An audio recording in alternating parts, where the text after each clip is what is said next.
Voy a escuchar lo que dice el Señor. Con estas palabras del Salmo 84 hemos dado respuesta a la palabra de Dios que hemos escuchado anteriormente en la primera lectura. Voy a escuchar lo que dice el Señor. Fijaros, a mí esto me ha marcado mucho este domingo. A veces Dios como que te marca fuerte con una pequeña frase, ¿no? Porque pensaba, cuántas cosas escucho, ¿no? A lo largo del día, a lo largo de la semana. Cuántas cosas, cuántas voces en la tele, la radio, y al final el corazón como que se llena de ruido, ¿no? Incluso nos dejamos al final llevar más por lo que escuchamos en los medios de comunicación que por la palabra de Dios que el Señor nos dirige cada domingo en la Eucaristía. Y entonces, qué importante es, porque yo creo que la esencia, una de las esencias de la vida cristiana es descubrir que tenemos que ponernos a la escucha. Tenemos que ponernos a la escucha. Porque para poder vivir en la voluntad de Dios y como Dios quiere, tenemos que escucharle. Voy a escuchar lo que dice el Señor. Dios anuncia la paz a su pueblo, a sus amigos, a los que se convierten de corazón. La salvación está cerca, la gloria habitará en nuestra tierra. Todo esto lo decía el Salmo. Fijaros lo que Dios tiene que decirnos. Dios anuncia la paz a su pueblo, a sus amigos, a nosotros, que Dios nos ha llamado amigos, cuando no hemos hecho ningún mérito, porque Dios es el que nos ha convertido en amigos cuando nosotros éramos enemigos suyos, lo dice San Pablo. Dios que nos ha llamado amigos, nos anuncia la paz y nos dice, la salvación está cerca. Esto es el corazón del Adviento, hermanos. La salvación está cerca porque el Señor está cerca. El Señor viene. Y fijaros, yo os decía que hemos respondido con esta palabra a la palabra de Dios en la primera lectura, que hemos escuchado al profeta Isaías, el gran profeta del Antiguo Testamento, que anuncia este canto de consolación. Consolad, consolad a mi pueblo, dice el Señor.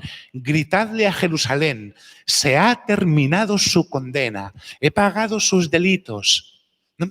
Todo este canto de consolación, un canto de liberación. Porque mirad, el pueblo de Israel, hay que entender el contexto para entender lo que escuchamos, ¿no? El pueblo de Israel estaba cautivo en Babilonia. Su templo había quedado destruido completamente y los habían desterrado. Como cuando en los años de la guerra destruyeron la iglesia y sacaron a todo el pueblo ahí a la finca aquella del Ombú esa. Pues algo así debió suceder. Y dices, oye, ¿y esto por qué pasa? Nosotros conocemos un poco la historia del pueblo de Dios, ¿no? Sabemos que el pueblo de Dios fue esclavo en Egipto. Dios permitió que su pueblo fuera esclavizado. Y lo permitió por cabezonería de su propio pueblo. Y entonces Dios libera a su pueblo de la esclavitud. Lo saca de Egipto con mano poderosa a través de Moisés. Lo hace cruzar el Mar Rojo. Lo pone a caminar en el desierto. Sacia su hambre, colma su sed. Y durante unos años van peregrinando hasta llegar a la tierra prometida. A una tierra que Dios les prepara al pueblo que Él había elegido, que eran unos don nadie, porque el pueblo de Israel era un don nadie. Y Dios les da esta tierra que emana leche y miel. Y entonces, claro, como estaban tan contentos y estaban tan seguros de el Señor nos quiere mucho, el Señor está con nosotros, pero olvidaron lo que significa la fidelidad y se pervirtieron. Y empezaron a caminar detrás de otros dioses y empezaron a servir a otros señores y su corazón lo pusieron en otras cosas. ¿Y qué hizo Dios? Dios permitió que sufrieran las consecuencias de sus pecados. Que no quiere decir que Dios no les perdonara, que les perdonó. Pero claro, las consecuencias del pecado y del mal, es que pecar no es gratis, ¿no? Y entonces todos sabemos pues, que nuestro pecado tiene consecuencias. Entonces Dios permitió que sufrieran las consecuencias de lo que significaba apartar su corazón del corazón de Dios. ¿Cuál fue la consecuencia? Invaden el pueblo de Israel, lo someten, lo llevan al cautiverio, lo destierran a Babilonia y encima destrozan por completo lo más valioso que tenían, su templo. Lo perdieron todo. Lo perdieron todo. Todas sus seguridades, todo lo que amaban, todo. La tierra que Dios les había dado, el templo que el Señor les había dado, donde ellos iban a ofrecer el culto al Señor. Todo. Todas sus seguridades. Y en este contexto, llega el profeta Isaías, enviado por Dios, y anuncia este canto de consolación y de liberación. Oye, ¿os imagináis? ¿Os imagináis lo que supuso para aquel pueblo que tenía un sufrimiento tan grande escuchar estas palabras?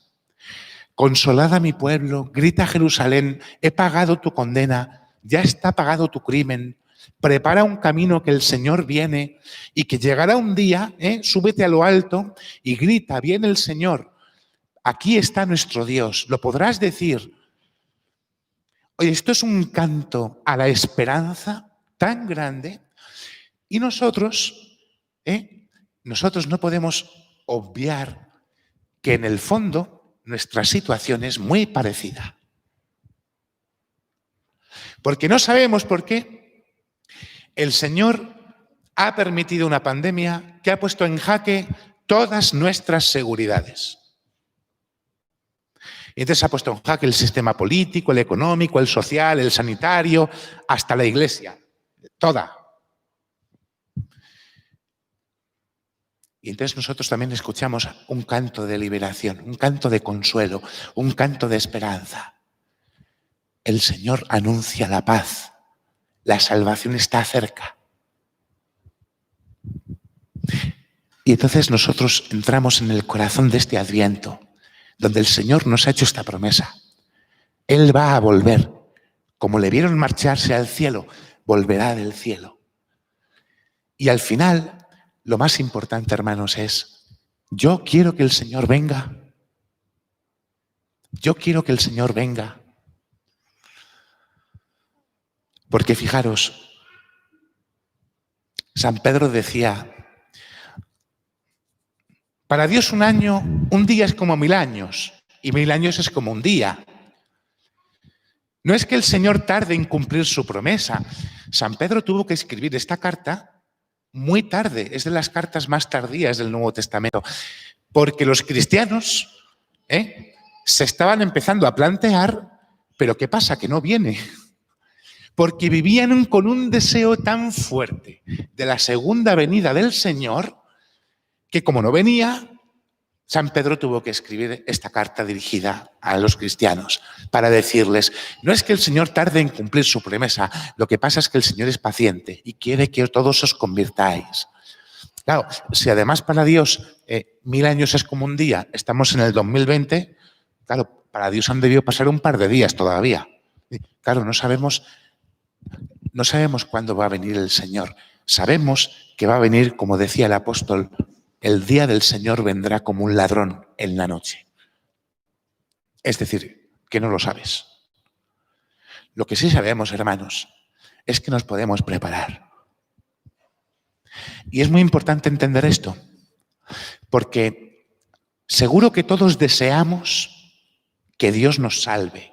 Seguro que todos deseamos la salvación de Dios. Pero la cuestión no está solo en si yo la deseo, sino además si la espero. Porque no es lo mismo desear que esperar, porque solemos confundirlo. Es verdad que para poder esperar algo primero hay también que desearlo, Pero no es lo mismo.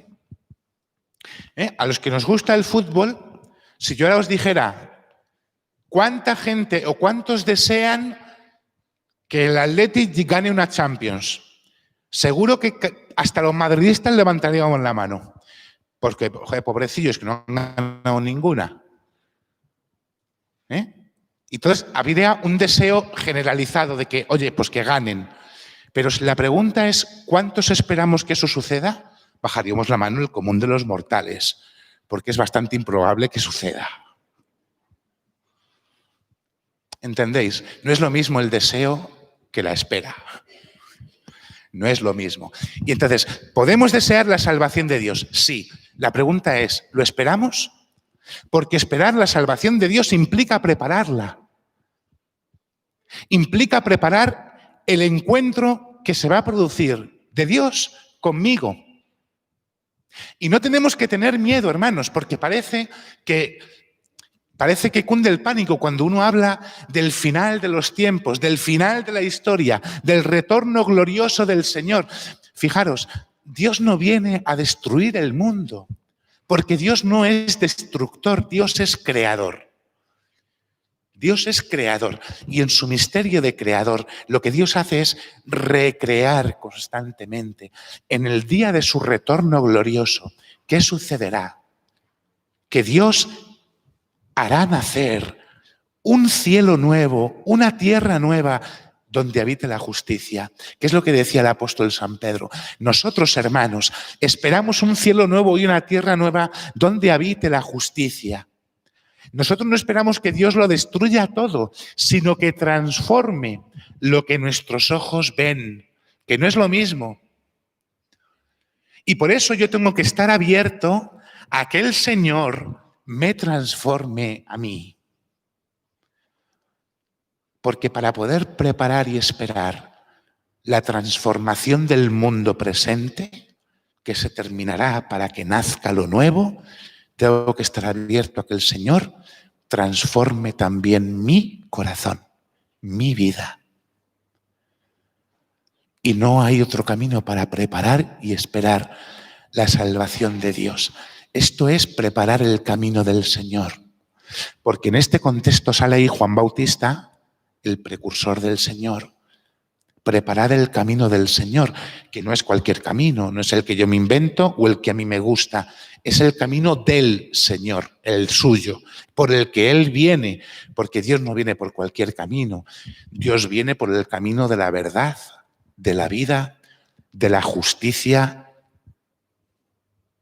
En el fondo Él es el camino. Entonces, claro, hay de los que atentan contra la verdad, contra la vida y contra la justicia. Porque ¿os imagináis que el Señor viene y no nos encuentra esperándole?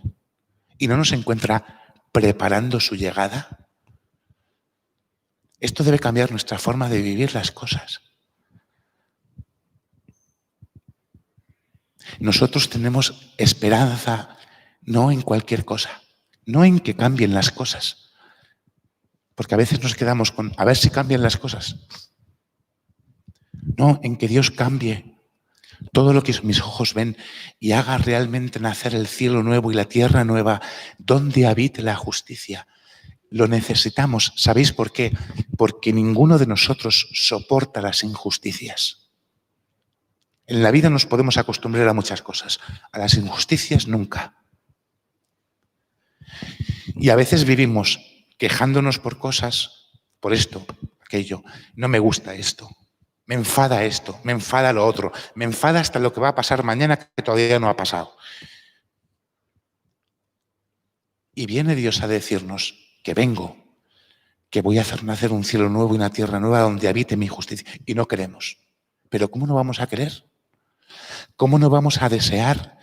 ¿Cómo no vamos a ansiar este momento y prepararnos para él? Pues como Juan Bautista, nosotros, hermanos, podríamos también retirarnos al desierto. Es una imagen simbólica preciosa porque el desierto es el lugar donde se camina para ir a la tierra prometida. Es la imagen del que se aleja de las masas, de las modas, de lo políticamente correcto, para hacer el camino por el que el Señor viene. Y por eso, fijaros, San Juan Bautista fue tan fiel a la verdad, tan fiel a la vida, tan fiel a la palabra del que él era la voz. Juan era la voz de la palabra, fue tan fiel. Este no vivía preocupado por lo que pudieran pensar de él. Comía saltamontes. No vivía pensando, ¿qué van a decir de mí? ¿Qué van a pensar de mí cuando yo diga estas cosas? Que os convirtáis, que os bauticéis y que confeséis vuestros pecados. Él decía esto, sin importarle lo que pudieran pensar de él, porque sabía bien a quién esperaba. Nosotros no hemos sido bautizados solo en agua, también hemos sido bautizados en Espíritu Santo. El amor de Dios, que es el Espíritu Santo, fue derramado en nuestros corazones. Y la pregunta es si nosotros, hermanos, le estamos dejando al Señor, a su amor, obrar en nuestro corazón. Para que precisamente por la obra de Dios en nuestro corazón, para que dejándonos hacer por el amor de Dios, el Señor cuando venga nos encuentre esperándole. Nos encuentre, como decía el apóstol, en una conducta santa, piadosa, intachable. Pero para eso también el apóstol nos ha pedido que apresuremos la venida del Señor. Porque se trata no solo de esperar, sino además de apresurar. Ojalá nosotros digamos de verdad, ven Señor Jesús, que lo decimos en cada misa, digámoslo de verdad. Amén.